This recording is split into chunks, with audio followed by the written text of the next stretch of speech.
Okay लोग, तो आज की क्लास में हम लोग करने वाले हैं क्या नया चैप्टर, वो है केमिकल काइनेटिक्स। और बहुत ही इंटरेस्टिंग, बहुत ही मजेदार चैप्टर है, बहुत मजा आएगा तुम्हें ये करने में। तो केमिकल काइनेटिक्स को समझने से पहले हमें एक रिएक्शन को समझना पड़ेगा कि कोई भी एक रिएक्शन होती है तो उससे हमारी क्या क्या नीड, क्या क्या डिमांड, क्या क्या हम सोच के बैठते हैं कि रिएक्शन होने के बाद हमें क्या क्या मिलेगा। तो सबसे पहली चीज है फिजिबिलिटी। किसी भी रिएक्शन की फिजिबिलिटी का क्या मतलब है कि क्या वो रिएक्शन नहीं हो पाए। हो सकता है कि कुछ रिएक्शंस मतलब हमने ऐसा कोशिश करी कराने की बट वो होती नहीं है, और कुछ रिएक्शंस ऐसी होती हैं जो अपने आप हो जाती हैं। तो टाइप टाइप की रिएक्शन होती है, कुछ रिएक्शंस को हमें करवाना पड़ता है, कुछ रिएक्शंस अपने आप हो जाती हैं। ये सारी वाली बात है। तो सबसे पहली केमिस्ट्री मतलब केमिकल रिएक्शन से हमारी नीड ये होती है कि क्या वो रिएक्शन हो भी पाएगी, क्या वो फिजिबल है या नहीं है। अगली चीज हमारे पास क्या है कि किस एक्सटेंट तक उस रिएक्शन को हम देख सकते हैं। कहने का मतलब कोई भी रिएक्शन अगर हो रही है तो किस लेवल तक हो रही है।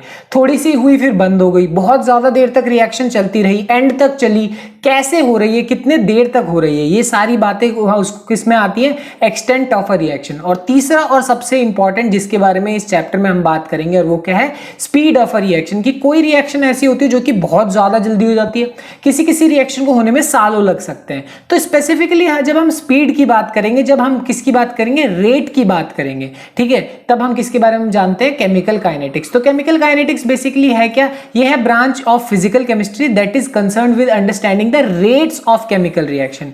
कि किस हिसाब से कोई रिएक्शन होती है, सिंपल सी बात है। तब हमें पता लगेगा केमिकल काइनेटिक्स के बारे में। अब समझते हैं rate of a chemical reaction actual में होता क्या है। तुम्हें पता है कोई भी एक रिएक्शन होती है उसमें एक रिएक्टेंट होता है और उससे हमें क्या मिलता है, प्रोडक्ट मिलता है। मतलब कुछ रिएक्टेंट्स होते हैं और उससे हमें प्रोडक्ट मिलता है। अब इसमें बहुत टाइप की रिएक्शन होती है, जैसे कि मैंने बताया, जैसे अगर तुम सोडियम को वाटर में डाल दोगे तो बहुत ही एक्सप्लोसिव रिएक्शन होता है, बहुत जल्दी हो जाता है वो रिएक्शन।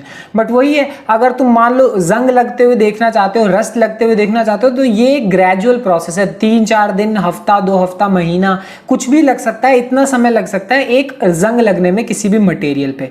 तो कहने का मतलब होता क्या है कि कुछ भी रिएक्शन अलग अलग डिपेंड करती है कि कोई रिएक्शन कैसे होती है, ठीक है, कितना टाइम लगता है अलग अलग रिएक्शन पे।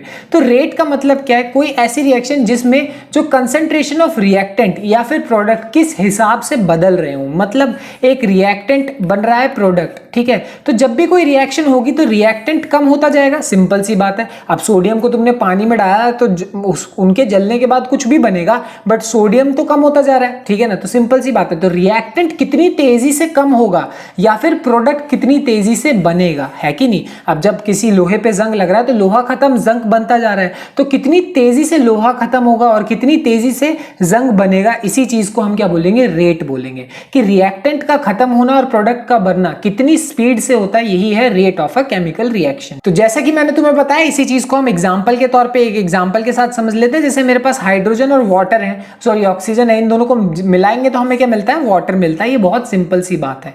अब ये जब होता है तो यहाँ पे भी हम रेट को अच्छे से समझ सकते हैं कि बेसिकली वो किन किन बातों पर डिपेंड करता है। सबसे पहली चीज तो वही कि कितने हिसाब से जो मेरा रिएक्टेंट है वो डिक्रीज कर रहा है। अब हाइड्रोजन और ऑक्सीजन साथ साथ में मिलेंगे तो हाइड्रोजन और ऑक्सीजन कम होते जाएंगे। क्यों, क्योंकि अब हो क्या रहा है, अब वाटर बन रहा है, दोनों मिलके वाटर बना रहे हैं। तो सिर्फ और सिर्फ हाइड्रोजन और सिर्फ ऑक्सीजन कम होते जा रहे हैं, कम होते जा रहे हैं, क्योंकि उन दोनों को मिला के अब एक नई चीज बन रही है, और वो क्या है, वाटर, जो कि बढ़ता जा रहा है, बढ़ता जा रहा है। समझ में आ गई बात। तो इसी चीज को हम क्या बोलते हैं, रेट ऑफ रिएक्शन। और ये दोनों बातों पर डिपेंड करता है कि प्रोडक्ट कितनी तेजी से बनता है और रिएक्टेंट कितनी तेजी से घटता है। अब इसी चीज का अगर मैथमेटिकल एक्सप्रेशन देने की कोशिश की जाए तो वो बहुत ज्यादा इजी हो जाएगा, बहुत सिंपल हो जाएगा। कंसीडर करो कुछ इस तरीके से, मान लो मैं डेल्टा टी टाइम लेता हूं, मतलब शुरुआत किया मैंने टाइम t1 पे और खत्म किया मैंने टाइम t2 पे। तो वही चीज यहां पे लिखी हुई है। अब शुरुआत में जो r का मतलब रिएक्टेंट का जो एक तरीके से कंसंट्रेशन था उसको हम लेके चलते हैं। क्या, रिएक्टेंट का शुरुआती कंसंट्रेशन r1 है और बाद में उसका कंसंट्रेशन कितना है, r2 है। सिंपल सी चीज है। तो डेल्टा r कितना हो जाएगा, r2 माइनस r1। और सिमिलरली प्रोडक्ट का कंसंट्रेशन क्या है, p2, और शुरुआत में क्या था, p1 था, तो माइनस करोगे तो p2 माइनस p1 हो जाएगा, डेल्टा लिया है तो सिंपल सी चीज है। अब इसी चीज को हम अगर एक्सप्रेस करेंगे किसमें, मैथमेटिकल इक्वेशन में, तो रेट का मतलब होता क्या है कि जो मेरे पास रिएक्टेंट है वो कितनी स्पीड से कम हो रहा है, कितने कम समय में कितना ज्यादा रिएक्टेंट डिक्रीज कर जाएगा, वही मेरे लिए रेट है। तो इसको ऐसे लिखेंगे तो हमारे लिए ये हो गया। यहाँ पे स्मॉल r क्या है मेरे लिए, रेट। ये मेरे लिए क्या है, कंसंट्रेशन, किसकी, रिएक्टेंट की कंसंट्रेशन, ठीक है ना। और ये मेरे पास नीचे टी है, वो क्या है, टाइम है। सिंपल सी चीज है। और यही चीज जब मैं प्रोडक्ट के लिए लिखूंगा तो प्रोडक्ट में क्या होगा, इंक्रीज लिखेंगे, क्योंकि प्रोडक्ट हमेशा बनता है। सिंपल सी बात है। तो यही चीज जब मैं इसके लिए लिखूंगा तो यहाँ पे फिर से rate is equals to product by time, concentration of product by time. अब ध्यान रखना यहाँ पे एक चीज बहुत ज्यादा इंपॉर्टेंट, यहाँ पे डेल्टा भी आएगा। डेल्टा का क्या मतलब है कि शुरुआत में कितना था और बाद में कितना था, इन दोनों का एक तरीके से सब्ट्रैक्शन। सिंपल सी बात है। अब यहाँ अगर तुम नोटिस करोगे कि तो रिएक्टेंट के लिए मैंने एक माइनस लगाया हुआ है यहाँ पे।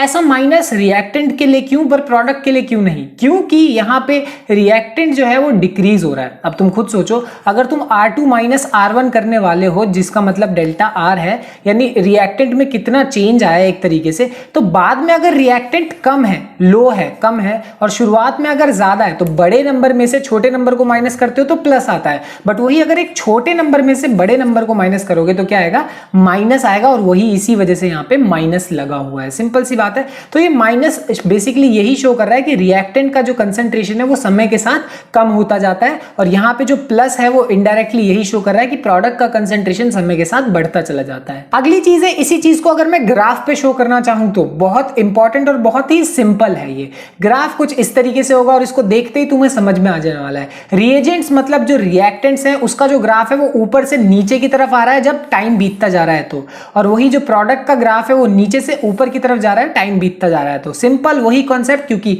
रिएजेंट मतलब जो रिएक्टेंट है वो समय के साथ क्या करता है, डिक्रीज करता है, और मेरे पास जो प्रोडक्ट है वो समय के साथ क्या करता है, इंक्रीज करता है। तो हो सकता है कि तुम्हें यही ग्राफ अकेले किसी सिर्फ रिएक्टेंट का या सिर्फ प्रोडक्ट का बनाने के लिए भी पूछा जा सकता है।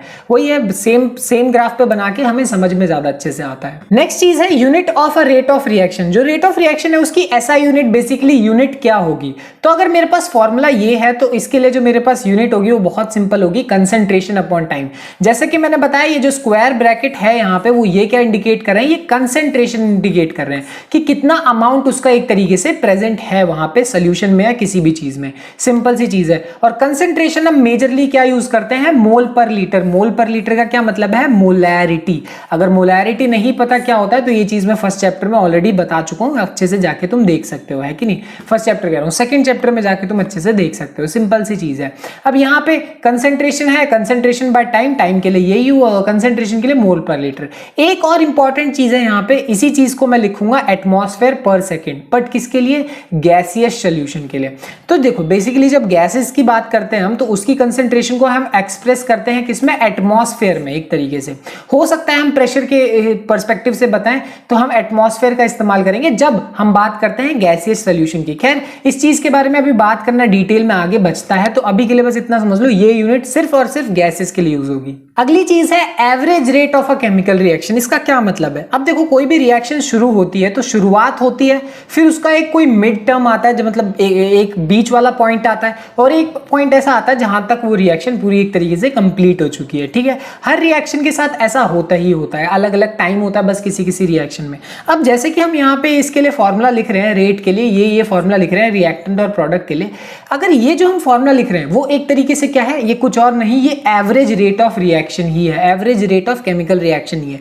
ये कैसे मैं बोल रहा हूं, क्योंकि तुम्हें पता है कोई रिएक्शन शुरुआत में हो सकता है बहुत फास्ट हो, एंड में हो सकता है बहुत ज्यादा बहुत स्लो हो जाए, तो कभी फास्ट कभी स्लो। तो मैं क्या करता हूं, पूरी जर्नी का सिर्फ और सिर्फ एक एवरेज लेके बता देता हूं। ये बिल्कुल वैसा है जैसे हम लोग छोटी क्लास में स्पीड के बारे में पढ़ते थे। अब तुम किसी एक जगह से दूसरी जगह तक जाते हो तो कभी तुम्हारी स्पीड ज्यादा कभी कम होता है ना, कभी ट्रैफिक आ रहा है कुछ भी आ रहा है, तो पूरे रास्ते के लिए हम स्पीड बताते हैं, तो वो नॉर्मल स्पीड नहीं होती, वो क्या होती है, एवरेज स्पीड होती है। क्योंकि कभी तुम्हारी स्पीड कम ज्यादा हो रही होती है, सेम रिएक्शन के साथ भी वही चीज होता है, कभी हमारी स्पीड बढ़ रही है कभी घट रही है, तो हम क्या करेंगे, पूरे के पूरे रिएक्शन के लिए एक एवरेज टर्म दे देंगे, और कहीं ना कहीं ये जो हमें आंसर मिलता है ये एवरेज ही होता है। ठीक है ना। बट अगर मैं इस सेम चीज को तुम्हें बोल दूं कि किसी भी एक पर्टिकुलर इंस्टेंट पे बताओ, लाइक मान लो इस पूरे रिएक्शन को होने में 6 घंटे लगे, ठीक है, मान लो पूरे 6 घंटे लगे, ठीक है। अब इस पूरे 6 घंटे में से मुझे चाहिए कि 4 घंटे 20 मिनट एग्जैक्टली उस टाइम पे जो मेरे पास रेट था वो रिएक्शन का वो बता दो मुझे, तब मुझे पता लगेगा किसके बारे में, instantaneous rate of the chemical reaction के बारे में।